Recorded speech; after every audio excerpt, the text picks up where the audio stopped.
half an hour into our adventure on Harris and Lewis. We got off the ferry at Leverburg, and within 5-10 minutes up the road you were literally blown away with scenery. The crystal clear waters, beautiful white beaches. But we've done about another 20 minutes up the road, and now we're just past Hågabost and we're at Silabost. And just check this out.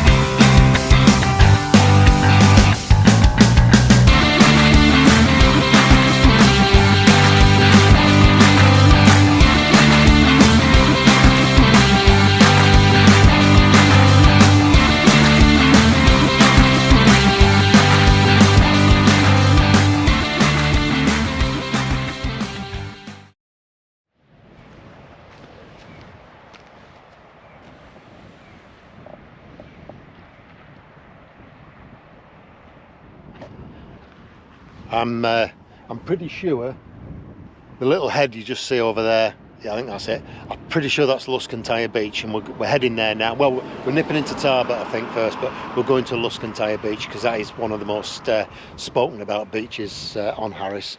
So we're going there and then heading up to Hussiness later on for an overnighter there. So yeah, come along and join us. Let's have a look around. Now this is the road to Hussiness. It also passes one of the eagle observatories, which we're hoping to stop and go and have a little walk. But Hussiness is a community centre right at the end there, and that's where we're planning on staying the night. Of course, the only obstacle is that this road is a little bit not for the faint-hearted. And Sarah isn't the most comfortable, shall we say, with either heights or edges of roads not having Armco barrier. So the last few miles has actually been the quietest Sarah's been all bloody week.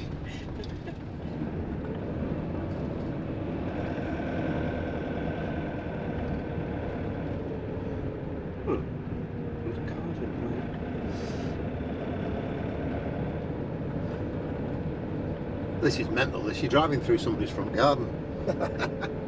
Absolutely brilliant.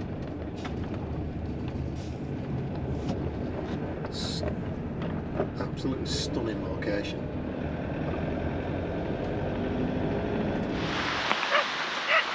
Well, we made it. Hussiness Gateway. What a fabulous place. You see the building just behind us there. You get room for about 11 vans there. There's quite a few cars on there at the moment. Very, very popular beach.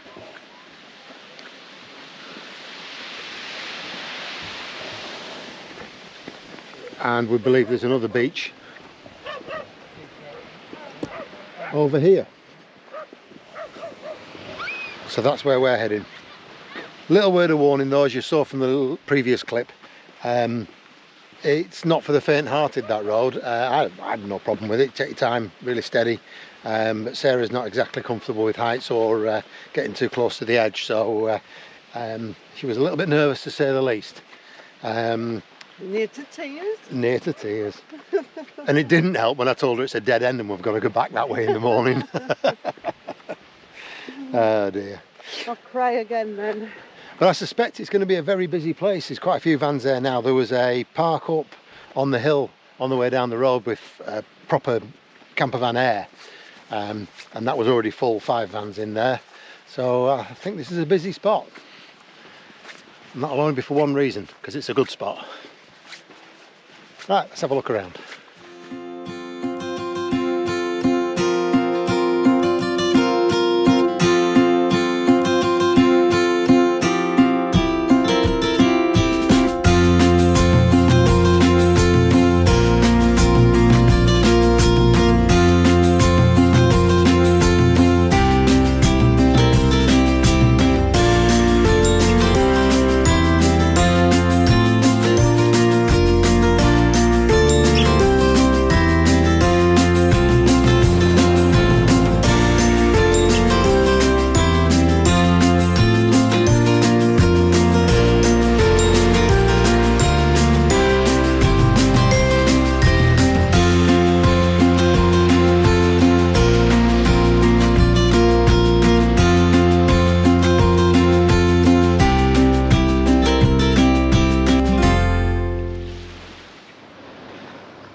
Well, that's us fed and watered. Bit of chicken stir fry on the Kadak. Great investment. That's been well worth every penny. So we're still at Hussonis Gateway. You've just seen around the facilities here. It's absolutely fantastic. And it got us thinking, Sarah and I, we were sat chatting about this, and you might remember right at the beginning of this video, episode 1, I suggested that we'll probably do 2 or 3 nights wild and then onto a site to charge everything up. And I think that was pretty much, you know, what we both had in mind. There's absolutely no need out here, and I think if I said to Sarah, this is night 10, and if I said to Sarah, let's go on a site tomorrow, I think she'd be a bit horrified, to be fair. So Yes, I would. there you go, confirmed.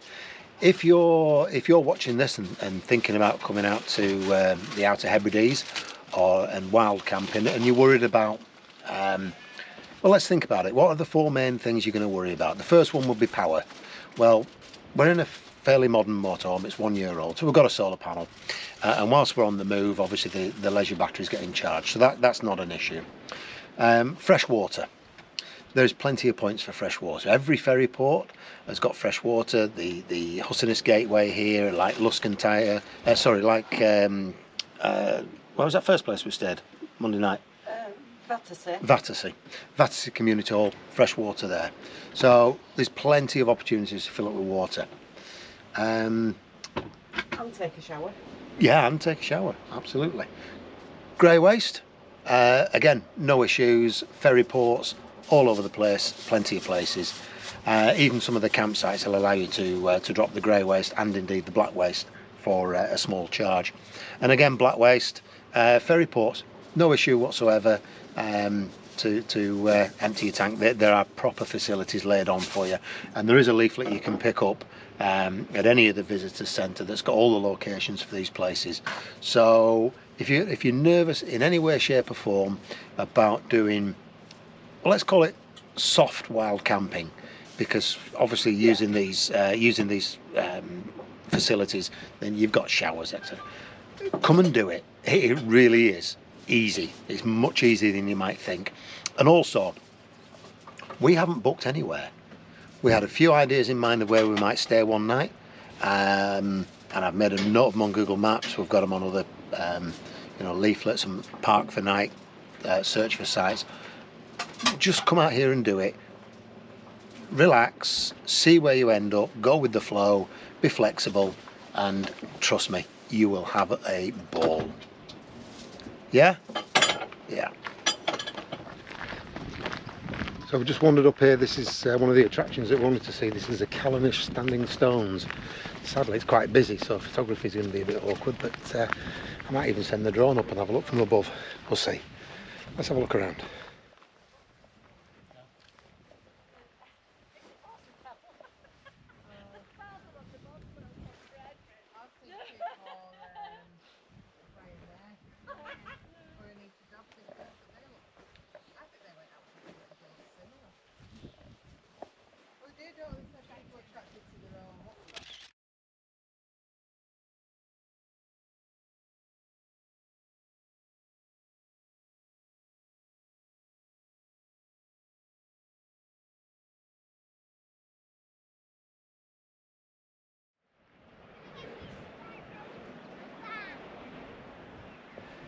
The Black House village has stood for centuries and has been home for many a crofting family. The double dry stone walls, low profile roofs and insulating thatch made the houses suitable for the Hebridean weather and housed both families and their animals. The last few elderly residents moved out in the early 1970s and the village was declared a conservation area. Oh, is it the road that's tied around it?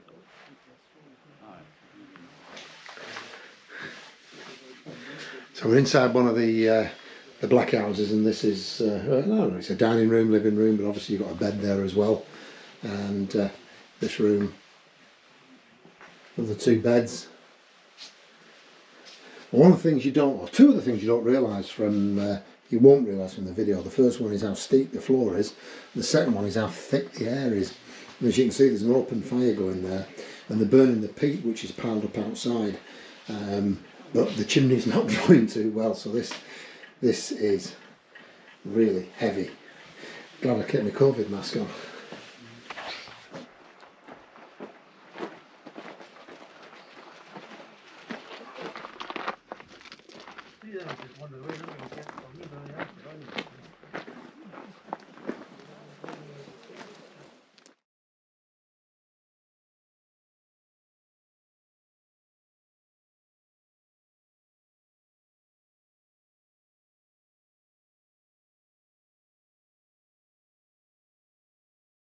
Hi, good afternoon. Well, another nod to Tony and Claire and Adventure Van Freddy for recommending this location. We've driven to Boster Beach. As you'll have already seen, we've been to the Callanish Standing Stones and to the Black House. But this is one of the park-ups they recommended, and we've come along. And yeah, Honesty Box there, we'll drop some money in that later. Facilities, toilets are open all day. And we're just going to wander down to the beach and have a look, because there's a bit of rain coming in. So if we can have a look at the beach before it rains, then get some tea on. What's on the menu tonight, love? Scampi and chips. Scampi and chips. And strawberries and cream? Yeah. Roughing it smoothly, yeah? Roughing it smoothly.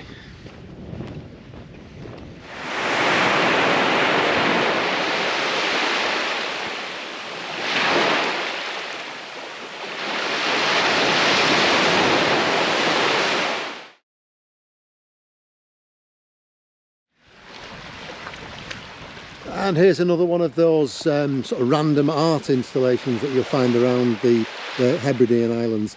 This one I've read in the book, I think it's called Tides High or High Tide, or something to do with the tide. Anyway, I think the idea of it is when the tide comes in, the movement of the water will ring the bell. So, what time's high tide tonight, Sarah? About 11 o'clock. Great. Ringing bell.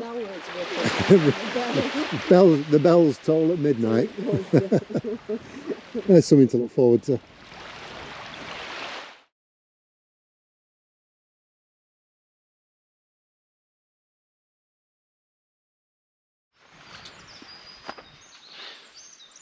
Well, we knew there was a beach at Boster, and we knew there was a park up. What we didn't know is there was remains of an Iron Age village.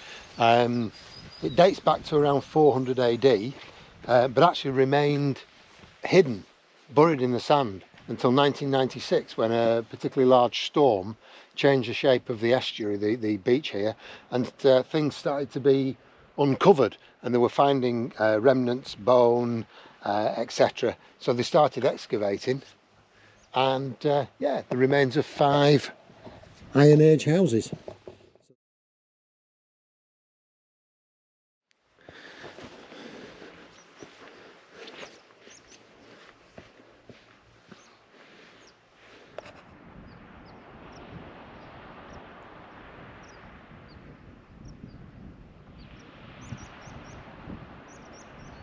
Good morning all. This is the last day on the Outer Hebrides, I'm afraid. So we're just, what is it now? It's 10 to 8. We're just going to go up to the Butt of Lewis lighthouse, have a look around that. It's a whalebone arch to go and photograph. And 4:30 this afternoon we've got a ferry back to Uig on the Isle of Skye. So yeah, a bit unfortunate, it's the last day. Could easily spend a few more days on Harrison Lewis, no doubt about it. So yeah, we'll have to come back again, won't we? Yeah. Right, let's go and have a look around.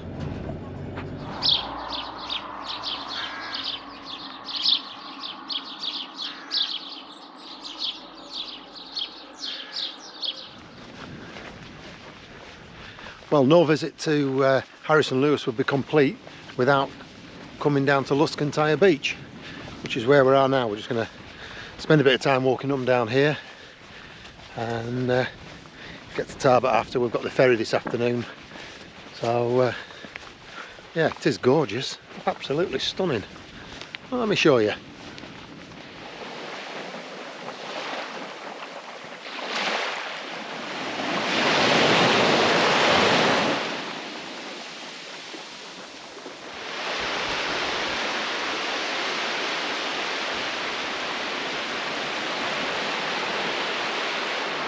Oh, this is nice, stretching your legs after being in the van for a few hours this morning. Luscantire Beach is gorgeous. Unfortunately, we've come, it's midday, and it's probably about high tide, or tide's almost in, and but it's still an impressive sized beach. Apparently when the tide's out, because it's so flat here, there's actually a crossing over to the island over there at low tide, so you can walk all the way across. So it must look absolutely ginormous then. Yeah, nice place. What is that? Is that an enormous jellyfish? I think that is. That is an enormous... Yeah, it is. Enormous jellyfish.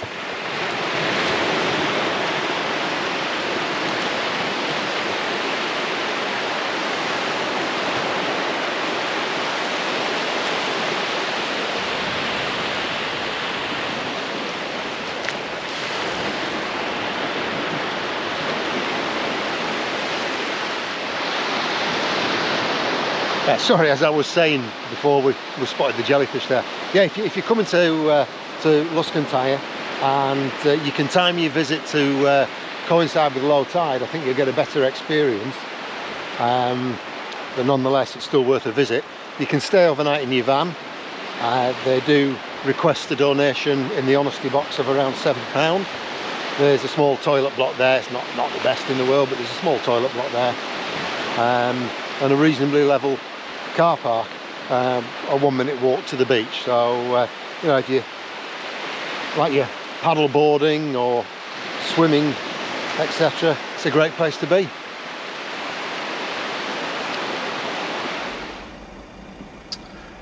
Well, we're at Tarbert Pier, just waiting to board the ferry back to Uig, Isle of Skye. I'm wondering what's ahead of us, really. We've enjoyed really quiet and peaceful camp locations, park-ups, and I'm just a little bit concerned that the Isle of Skye is going to be rammed with people, and we might struggle to find somewhere to stay. We're looking at staying there tonight, somewhere on Skye tonight, and then probably getting off the island and going a little bit further south, start making our way home for Friday or Saturday. So yeah, need to come back, do it differently next time. I'd book all the ferries and spend a little bit more time on Harrison Lewis.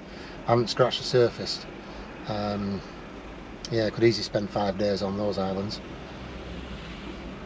Still, it's always 2022, isn't there? How about that?